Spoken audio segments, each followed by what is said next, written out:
علیہ وسلم نے صحابہ سے سوال کیا،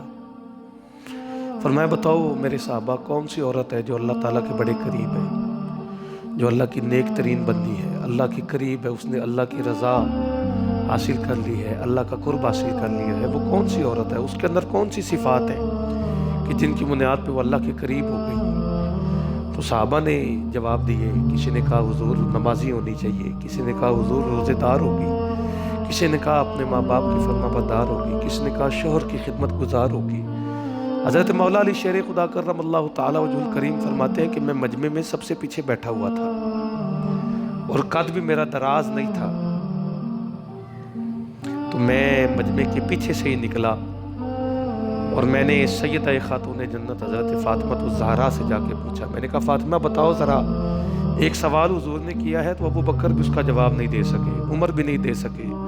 عثمان بھی نہیں دے سکے، میں بھی نہیں دے سکا، کوئی صحابی اس کا جواب نہیں دے پا رہا، تو تم بتاؤ اس کا جواب کیا ہونا چاہیے؟ تو حضرت سیدہ خاتون جنت مسکرانے لگی، فرمایا کہ جس سوال کا جواب ابو بکر نہیں دے سکے، عمر نہیں دے سکے، عثمان نہیں دے سکے، شیر خدا وہ جو خود باب مدینۃ العلم ہے، جس سوال کا جواب وہ نہیں دے سکے اس کا جواب فاطمہ کیسے دے گی؟ تو حضرت مولا علی شیر خدا نے فرمایا سنو تو صحیح حضور نے کیا پوچھا ہے۔ تو جب حضرت مولا علی فرماتے ہیں میں نے پوچھ لیا نا، میں نے سوال پوچھا نا، تو خاتون جنت فرمانے لگی بس اتنا آسان سوال، اس کا تو جواب ہے، تم لوگوں نے دیا کیوں نہیں جواب؟ فرماتے ہیں میں نے پوچھا کہ فاطمہ بتا تو صحیح کیا جواب ہے۔ حضرت سیدہ خاتون جنت نے فرمایا کہ وہ عورت اللہ کے بڑے قریب ہے جس نے کبھی کسی غیر محرم شخص کو نہیں دیکھا اور کسی غیر محرم شخص نے اسے کبھی نہ دیکھا ہو، فرمایا وہ اللہ کے بڑے قریب ہے۔ میرے بھائیوں، اللہ تعالیٰ نے قرآن مجید میں فرمایا وَقُلْ لِلْمُؤْمِنِينَ يَغُضُّوا مِنْ أَبْصَارِهِمْ کل للمؤمنین، اللہ تعالیٰ نے اپنے محبوب کی زبان سے، محبوب کی زبان انور سے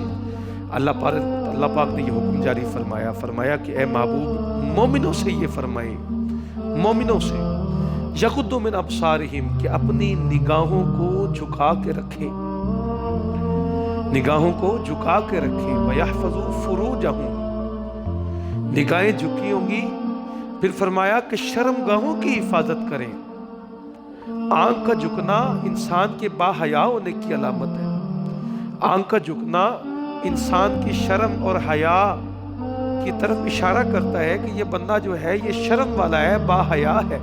عزت والا ہے۔ جب آنکھیں جھکی ہوتی ہیں، اور سب سے بڑھ کر یہ متقی ہے، اللہ سے ڈرنے والا ہے جس کی نگاہیں جھکی ہوئی ہیں، اور فرمایا وَيَحْفَظُوا فُرُوجَهُمْ، اور اپنی شرمگاہوں کی حفاظت کرو۔ نبی کریم صلی اللہ علیہ وآلہ وسلم نے صحابہ سے فرمایا کہ دو چیزوں کی ضمانت تم مجھے دو، دو چیزوں کی، میں تمہیں جنت کی ضمانت دوں گا۔ تو صحابہ نے عرض کی حضور کن دو چیزوں کی ضمانت؟ تو حضور نے فرمایا کہ ایک تو زبان کی حفاظت کی ضمانت دو، دوسرا شرمگاہ کی حفاظت کی ضمانت دو، ان دو چیزوں کی ضمانت تم مجھے دو، میں محمد تمہیں جنت کی ضمانت دوں گا۔ تو اللہ تعالیٰ نے فرمایا کہ ایک تو اپنی نگاہیں جھکاؤ، دوسرا اپنی شرمگاہوں کی حفاظت کرو، پھر فرمایا ذالک ازکیٰ لہم، اسی میں تمہارے لیے پاکیزگی ہے، یہی بات تمہارے لیے پاکیزہ ہے۔ اگر تم صاف ستھری پاک زندگی گزارنا چاہتے ہو تو تمہیں اپنی نگاہوں کی اور اپنی شرمگاہوں کی حفاظت کرنی ہے۔ پھر آگے اللہ تعالیٰ نے فرمایا کہ اب عورتوں سے خطاب فرمائے وَقُلْ لِلْمُؤْمِنَاتِ یغضضن من ابصارہن ویحفظن فروجہن، فرمایا مومن عورتوں سے فرمائے کہ اپنی نگاہوں کی حفاظت کریں، نگاہوں کو جھکا کے رکھیں اور اپنی عصمتوں کی حفاظت کریں۔ میرے بھائیوں، یہ حیا کے تقاضے ہیں جو قرآن نے سکھائے ہیں۔ مرد اپنی نگاہوں کی حفاظت کرے تو کبھی وہ فحاشی کے قریب نہیں جا سکتا، اپنی نگاہوں کی حفاظت کر لے۔ وہ فحاشی کے جس کے قریب جانے سے بھی اللہ نے منع کیا، فرمایا وَلَا تَقْرَبُوا الْفَوَاحِشَ مَا ظَهَرَ مِنْهَا وَمَا بَطَنَ، فرمایا فحاشی کے قریب بھی نہ جاؤ، چاہے وہ ظاہری ہو یا باطنی ہو۔ پھر فرمایا وَلَا تَقْرَبُوا الزِّنَا، زنا کے قریب نہ جاؤ، اِنَّهُ كَانَ فَاحِشًا، بے شک یہ فحاشی ہے، بے حیائی ہے۔ تو حضرت مولا علی شیر خدا فرماتے ہیں کہ میں مجمع میں واپس آ گیا، جس طرح اٹھ کے گیا تھا اسی طرح واپس آ کے بیٹھ گیا۔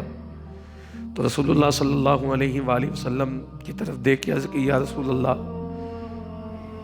مجھ سے پوچھیں آپ، میں آپ کو جواب دوں گا۔ تو حضور نے مسکرا کے فرمایا چلو تم جواب دو۔ تو شیر خدا نے عرض کی یا رسول اللہ وہ عورت اللہ کے زیادہ قریب ہے کہ جس نے نہ کبھی کسی غیر محرم شخص کو دیکھا ہو اور غیر محرم شخص نے اس عورت کو کبھی نہ دیکھا ہو۔ تو نبی پاک علیہ السلام نے مسکرا کے فرمایا مجھے پتا تھا میری بیٹی فاطمہ کے سوا اس سوال کا جواب کوئی نہیں دے سکتا۔ اللہ اکبر، یہ حیا کے تقاضے ہیں، یہ حیا ہے، یہ شرم ہے جو ہمارے دین نے ہمیں سکھائی ہے۔ ہمارے معاشرے میں اگر آج با حیا لوگ رہیں،